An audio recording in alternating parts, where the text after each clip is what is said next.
ओम नमः शिवाय। आइए सुनते हैं आज आषाढ़ सोमवार के दिन भगवान भोलेनाथ और उनके भक्त नंदी की यह कथा।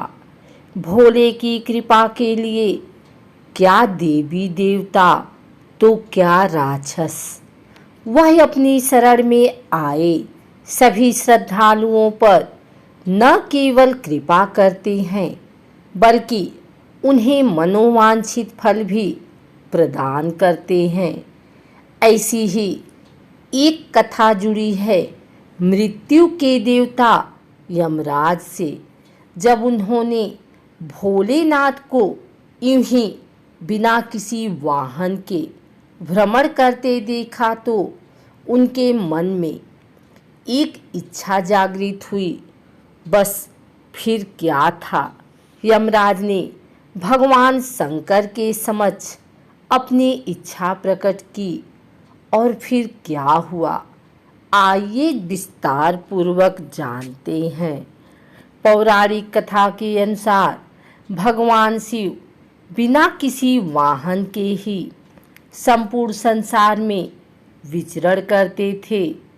एक दिन जब वह जगत में विहार कर रहे थे तो यम ने उन्हें देखा। उनके मन में यह बात आई कि वह भोलेनाथ के वाहन बन जाएं, लेकिन यह इतना सहज नहीं था। तो उन्होंने शिव को प्रसन्न करने के लिए कठिन तप किया।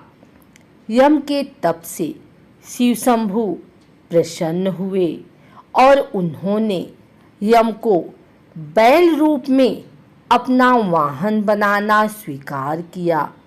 भोलेनाथ ने बैल रूप को इसलिए चुना क्योंकि बैल अत्यंत भोला होता है। उसके मन में किसी भी प्रकार का छल कपट नहीं होता। यही वजह है कि भोले बाबा ने बैल यानी कि नंदी को अपना वाहन नियुक्त किया। यही नहीं, शिव जी ने नंदी को अपना प्रधान सेनापति भी बनाया। कहा जाता है कि भगवान शिव की सेना नंदी बाबा के कहने पर ही चलती थी। पौराणिक कथाओं के अनुसार पुरातन काल में एक शिलाद नाम के एक ऋषि हुए जो कि पूर्ण रूप से प्रभु की पूजा में लीन रहने लगे थे। ऐसे में परिवार के लोगों को उनके वंश की चिंता हुई।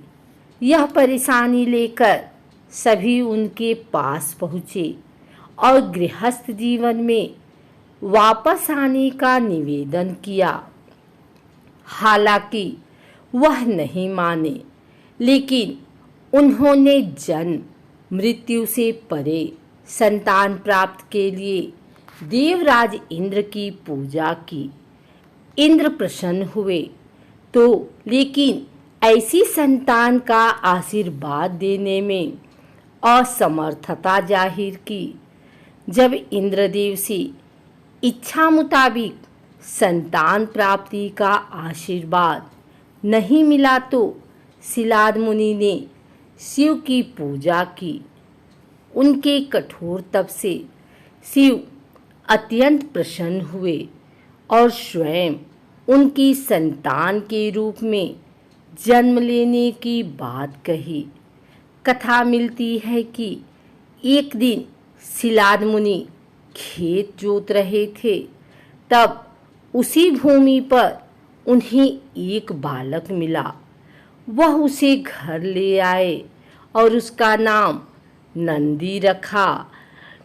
भगवान भोलेनाथ ने मित्र और वरुण नाम के दो मुनियों को नंदी के पास भेजा। उन्होंने नंदी को बताया कि वह अल्पायु हैं। यह सुनकर नंदी बाबा वन में चले गए और महादेव की पूजा अर्चना करने लगे। उनकी पूजा से भोलेनाथ प्रसन्न हुए और नंदी को मृत्यु भय से मुक्त अजर अमर होने का आशीर्वाद दिया। इसके अलावा गणों के अधिपति के रूप में नियुक्त किया।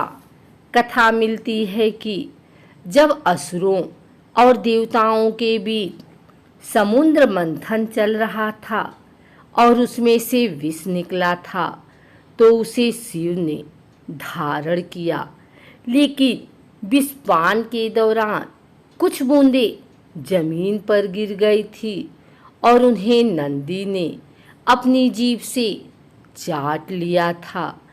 नंदी के इस भाव पर भोले अत्यंत प्रसन्न हुए।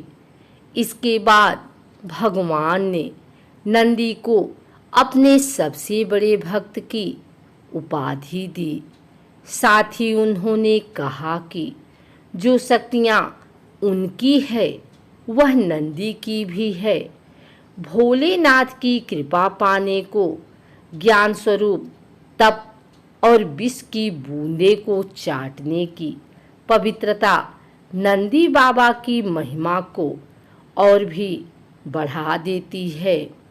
भोले बाबा ने नंदी को यह आशीर्वाद दिया था कि उनकी पूजा से पहले नंदी की पूजा की जाएगी।